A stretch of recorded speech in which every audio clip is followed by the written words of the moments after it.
કલ્પૂસ home ટેસ્ટમાં તમારું સ્વાગત છે। આજે આપણે બનાવશું વઘારેલો છુંદો। તેના માટે આ રીતે મોટી સાઈડની જે રાજાપુરી કેરી આવે છે તે મેં લઈ લીધી છે। તેને ધોઈને સરસ એવી કોરી કરી લઈશું અને આ રીતે ઉપરથી છોડાનો ભાગ કાઢી લઈશું। છુંદો બનાવવા માટે તમારે હંમેશા રાજાપુરી કેરીનો જ ઉપયોગ કરવાનો અને આ રીતે મોટી છીણીથી સરસ એવું તેને છીણી લઈશું। મારી કેરીને 2-3 દિવસ થઈ ગયા હતા, તેથી થોડી એવી પીળી પડી ગઈ છે। સરસ એવું છીણ કરી લીધા પછી તમે જોઈ શકો છો એક વાટકો મારું છીણ ભરાઈ ગયું છે। પછી તેને આપણે વઘાર કરીશું। વઘાર માટે એક કઢાઈ ગરમ કરવા માટે મૂકીશું। આપણી કઢાઈ ગરમ થાય પછી તેમાં આપણે 2 મોટા ચમચા ભરાય તેટલું તેલ નાખી દઈશું।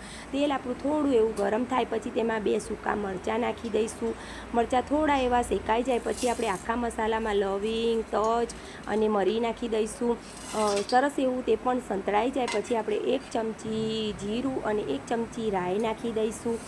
સરસ એવા બધા મસાલા આપણા શેકાઈ જાય પછી આપણે તેમાં જે છીણ કરીને રાખ્યું હતું તે નાખી દઈશું। આપણા આખા મસાલા સરસ એવા શેકાઈ ગયા છે અને મારું 1 વાટકો ભરાઈને છીણ થયું છે। છીણ આપણે સરસ એવું મિક્સ કરી લઈશું। સરસ એવું મિક્સ થઈ જાય પછી આપણે જેટલું છીણ થયું છે એટલી ભરોભર તેમાં ખાંડ નાખી દઈશું। તમારે એ વાતનું ધ્યાન રાખવાનું કે જેટલું તમારું છીણ હોય તેટલી જ તમારે ખાંડ નાખવાની, તો જ તમારો છુંદો સરસ એવો બનશે। મેં 1 વાટકો છીણ હતું તો 1 વાટકો ભરીને ખાંડ નાખી દીધી છે। એ જ માપ બરાબર અને પરફેક્ટ છે।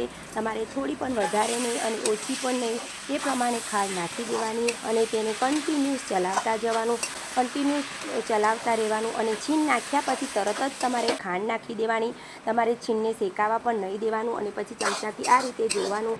એક તારની ચાસણી થોડી ચીકણી થવા આવે ત્યાં સુધી તમારે છુંદાને થવા દેવાનો। આપણો મસ્ત મજાનો છુંદો થઈ ગયો છે। પછી તેને થોડો ઠંડો થવા દઈ અને તમારી સ્વાદ પ્રમાણે મરચું નાખી દેવાનું। જેવું તીખું તમને ફાવતું હોય તે પ્રમાણે તમે નાખી શકો છો।